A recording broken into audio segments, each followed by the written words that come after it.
Hi everyone, and welcome to another TripToGo episode, where we sit down with some of the most inspiring voices in travel and tourism. Today, I'm thrilled to be joined by someone who's spent her career shaping how we dream about travel. Amy, the Vice President of Media and Content Strategy of Travelweek, one of Canada's most respected and enduring travel brands. Let's dive in. Annie, thank you so much for being with us today, and we're going to start a little bit grounding our viewers about Travelweek. So Travelweek has been a trusted voice in the Canadian travel media for over 50 years, and that's quite a legacy, right? So could you tell us more about the story and the evolution of this iconic publication? Sure. So we're at 52 now, and so it started out as a publication in the 70s, 72, and at that time it came out twice a week as a print publication, and we distributed it nationally, and the newsprint was blue. Okay. So we got an affectionate name called the Blue Rag. And actually to this day, we're still known as the Blue Rag. So even our digital copy is blue. But yeah, so we started that way, and we evolved over the many decades in the travel media space. That's incredible. And as a recognized trendsetter and industry insider, what would you say is Travelweek's vision and goal today?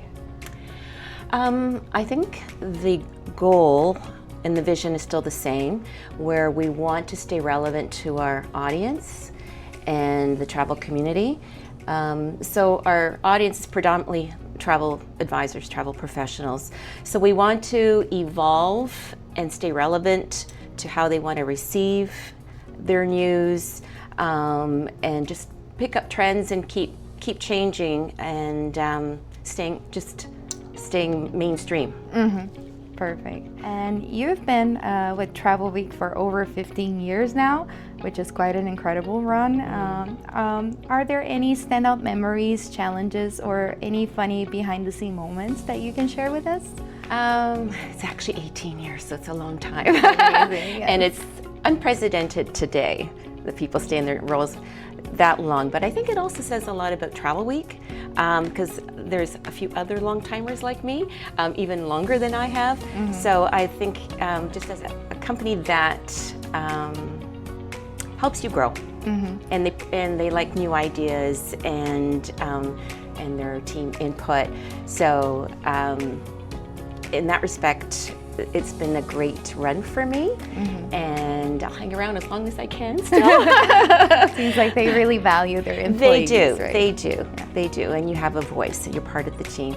But it was a big learning curve for me as well, so I'm not the same person that I was when I first started, and so it's been a huge growth for me, and I'm doing things that I never did years ago, and it keeps the job challenging. It keeps you on your toes. Very exciting, right? Yeah. Thank you so much. So now we're going to talk a little bit about the global trends.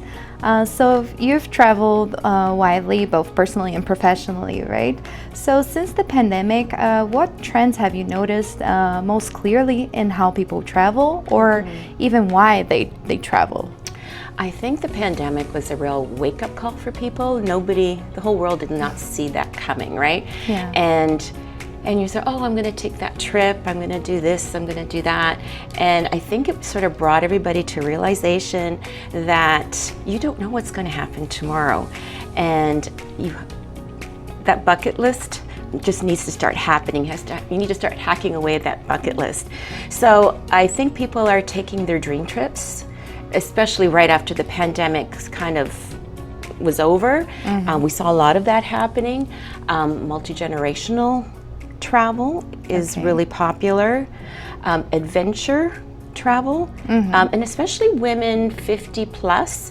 There's a huge market segment now that women are traveling with other women, and they're doing adventure travel and feeling empowered and realizing that they can do this on their own. So that's another segment that's really grown that we've seen. Cruising, but river cruising in particular. Less people, off the beaten path, ports, the ease of getting off and on a smaller vessel has really exploded the last few years. So those are some of the trends that come to mind, Okay, thank you so much, Annie. We've also seen there is a lot of buzz around AI these days and in every industry, including travel. So how do you see AI shaping the future of travel and the travel media? Well, it's definitely, I think, a disruptor. Just like cell phones were, just like the internet. Yes. So the AI, I think people are still navigating and trying to figure out how it's going to help them in their space, in their world. It's definitely here to stay, and I like to think that it's a positive for everyone. They just have to figure out how it's going to benefit them, and I think we're all sort of in that learning curve right now. But it's advancing so quickly, so like you really have to hop on and pick it up. Exactly, and embrace it. Yeah. Okay. But it should be making everyone's lives easier. Yeah. I agree. Thanks. And again, you've been to so many places. Is there one country or region that stands out truly unique and unforgettable?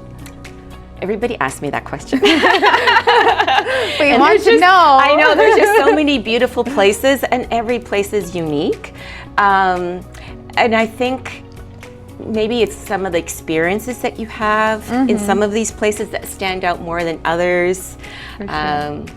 Like getting kissed by an elephant in Thailand, and being on a cable car in La Paz, Bolivia, the high city in the world. So I don't really have a favorite. Okay. And I try to change up my regions so that I'm visiting different parts of the world. If I do South America one year, I'll go in an opposite direction the next year. And I think that's the fun of it, is just to keep exploring. Okay, that's amazing. Thank you so much.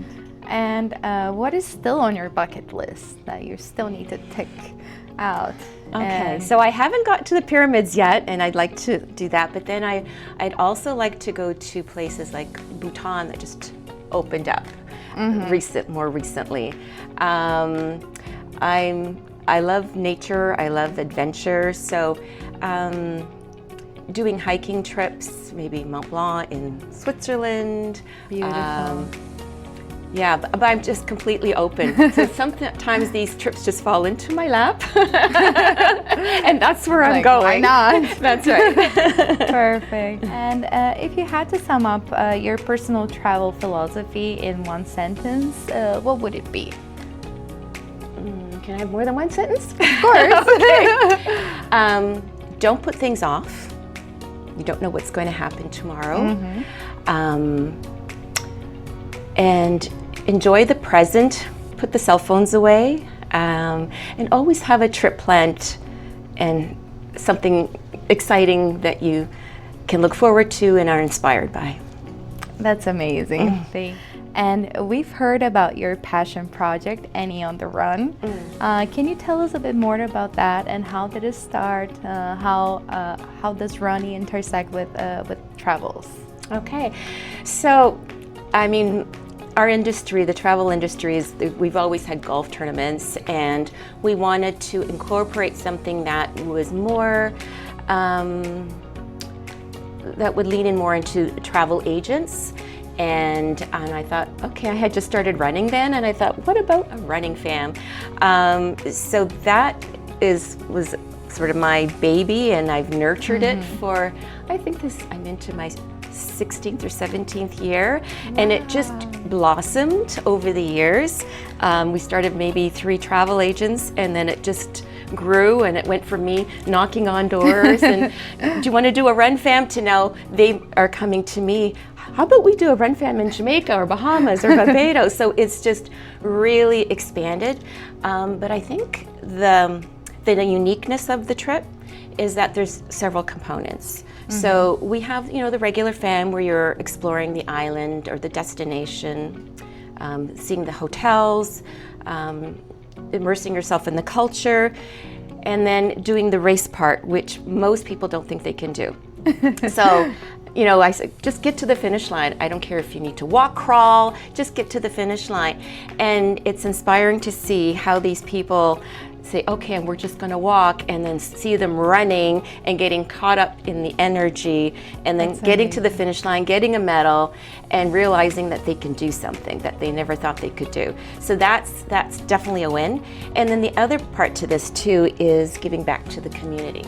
So we always identify a local project that gives back to the community, and we fundraise, and we like to go there in person and present a check to them, items that they might need, and that when I ask the agents at the end, like, what was your most memorable part of this fan trip, they will refer to that. The donation Yeah. part. That's amazing. Yeah, actually making a difference. Yeah. A small difference. Yeah. So you're leaving the place a little bit better than when you got there. And be able to have that direct contact with the Yes. people that you're helping. Yes, That's and they really let you know that impressive. you're helping them. Exactly. You're there in person. Exactly. It goes a long way. That's incredible. Thank you so much, Annie. You're welcome. And have you seen travel media evolve in the past decade, especially in terms of how stories are told, who tells them, and the platforms they live on? So how it has evolved in the past decade? Well, now that we're in the digital world, print was king at one point, and we've definitely moved in a big way into the digital scene and social media platforms. Yeah. So there is a large component that also reach clients or the consumer through the different platforms. And I think the storytelling, we have, there's journalists that go in destination and will report back on what they're experiencing, what they've seen. And then we also get involved a lot of the time, travel agents too, and get their feedback and their testimonials, so that the storytelling is diversified and it's not always coming from one source. Perfect. I see. Thank you. It's important to know the different point of views. Right. Yeah. What has leadership meant to you during the periods of disruption or reinventation in the travel media, and what advice would you offer to someone that is starting their career in the journalism? In journalism, it's an exciting field. I think you definitely have to have a passion for it, an open mind, because there's just so many things coming at you, and I think you have to sort of tell your story in your own way. But the advice I would give is, if you are really passionate about it, I think you just sort of stay with it and knock on doors and get your foot in there. I sort of just evolved into that role myself, and I've grown with it, and it's really sort of a creative outlet for me too. So I would just say just to network and knock on doors and find the people who can give you that opportunity. Perfect. Thank you. And before we wrap up, is there a message you would like to share with our TripToGo community and travelers who are looking for inspiration? I hope that everybody travels, because I think it's such an empowering opportunity to see the world, and it's a different way to learn about the world. And I'm not just talking about your all-inclusives, but I think if you sort of go off the beaten path a little bit, I think travel will teach you so much and grow as a person, tolerance and patience and acceptance. So there's a lot there, and if people will just go off the beaten path a little bit. That's amazing. Well, thank you so much, Annie, for joining us today. Thank you so much. Thank you for having me. Yeah. Thank you. Thank you. We hope this conversation gave you a deeper understanding of the industry and a fresh dose of travel inspiration. Make sure to follow Travelweek for trusted industry news, and stay tuned to TripToGo as we continue to spotlighting the people and places redefining how we travel. Until next time, redefine your journey with TripToGo.